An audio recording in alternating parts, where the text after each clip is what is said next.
My name is Matt. I'm a recovering addict. I broke my knee in a ski accident just about 3 months ago, so I'm still on these crutches. Anyway, thank you for allowing me to speak here tonight, and I appreciate the opportunity. I feel like I like change teams. I'm working with the positive aspects of this disease now, and it wasn't always that way. You know, I battled heroin addiction and drug addiction for a long time. I'm sure there's a lot of people out there right now in the audience thinking, you know, that will never happen to me. That would never happen to my son. That would never happen to my daughter. And I'm sure that's what my parents thought. You know, I grew up in Addison. I had two outstanding parents, two great loving parents with two sisters. I'm a middle child, only son. So I was like this, always put up real high on this pedestal, and always given everything I ever wanted in my life.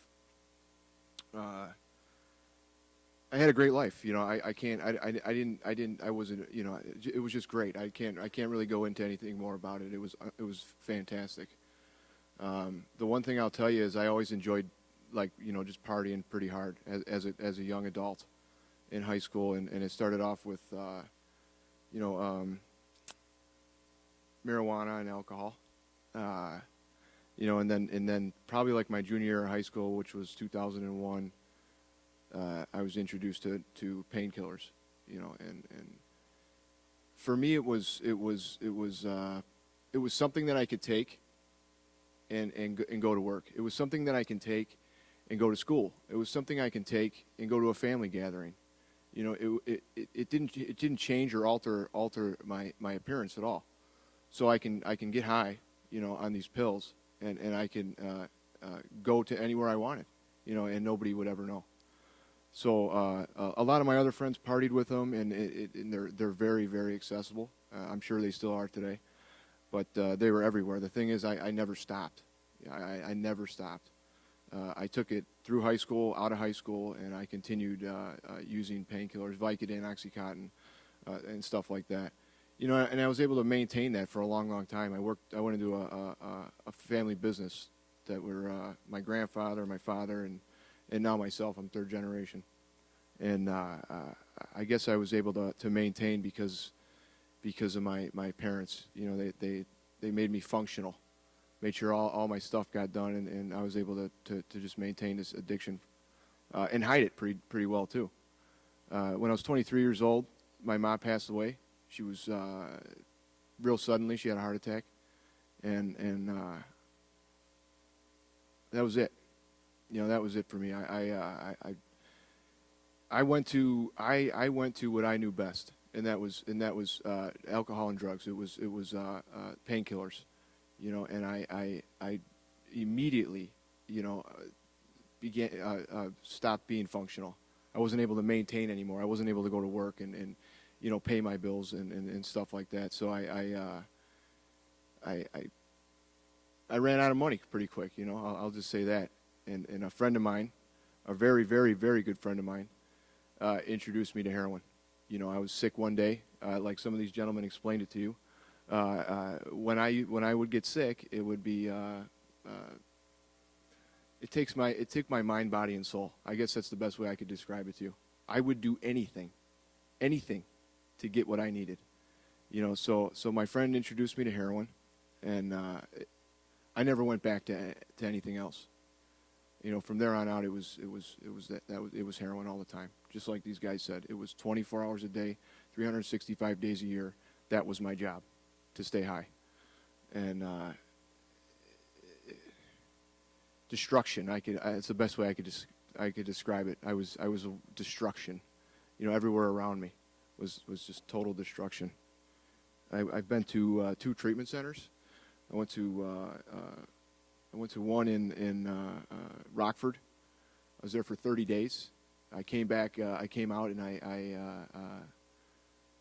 I used alcohol, and I think they mentioned it in here. One of these gentlemen mentioned other mood-altering substances, other mind-altering substances.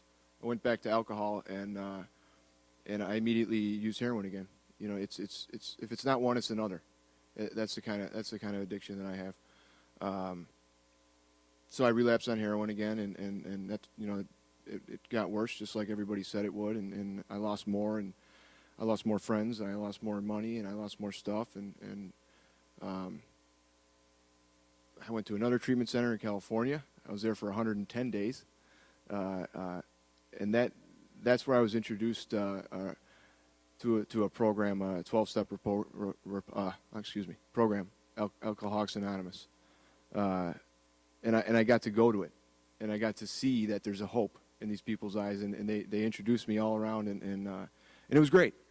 You know, it was great. I came back here from California, and I wasn't done. You know, I stayed sober for 18 months or something like that, and I used again.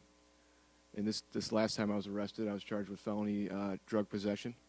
And I was thinking, when you guys were talking, I was in drug court. I graduated drug court some years ago. I was given an opportunity. I was given an opportunity, and it was for me, it was a game changer. I don't want to minimize what drug court did for me. It was a great tool in my sobriety, and I never had one sanction. I never had one problem. It was either go to jail or get clean and sober or die, you know. And that's really where I was at with it. I was very, very sick, and I was very, very tired. My family needed me, you know, and I was just tired of it.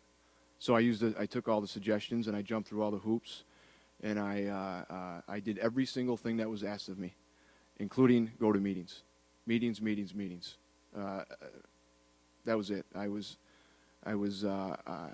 surrounded myself by people that wanted what I wanted, and that was to live a different life, to live a sober and happy life. I just dove into it head first, and I've never looked back.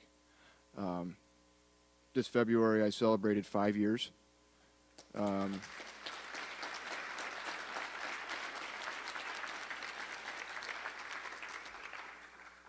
Clean and sober, 5 years. I'm going to talk about the program that I got sober in for a few minutes. It's Alcoholics Anonymous. I chose that because it was suggested to me, you know, and I battled with that for a long, long time about that alcoholism or drug addiction. What's the difference? What's that? And I just chose Alcoholics Anonymous because that's where I started going, and that's where I felt comfortable, and that's where the people that welcomed me the most. So I worked these steps, and I got a sponsor, and I listened to what he told me, and I got involved. You know, I couldn't imagine in my wildest dreams 5 years ago or 6 years ago standing up on a stage like this talking to you guys. You know, it's a real miracle. But the friends that I associate myself with today are people in the program. You know, my whole life is surrounded by it. I had a broken knee, and I didn't take any pain medication throughout the whole thing because I was so concerned that it would bring me back to what I do. What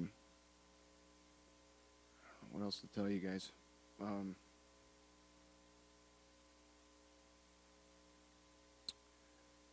Now I'm just trying to give back what was given to me, and that's sobriety. You know, I meet people every single day that come in, and some of them make it and some of them don't. And that was me for a long time, so I can relate to it.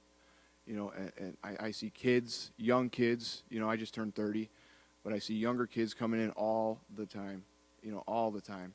Kids under 20, kids under 18 even, you know, and it scares me. You know, it scares me because I know what it took for me, and I know how hard it was. And it was the hardest thing I'd ever done in my life, and I know that it's possible, but it's very, very hard, you know. So I commend the people that, like you guys, that are up here giving these presentations, and you know, with that, I guess that's all I have to say.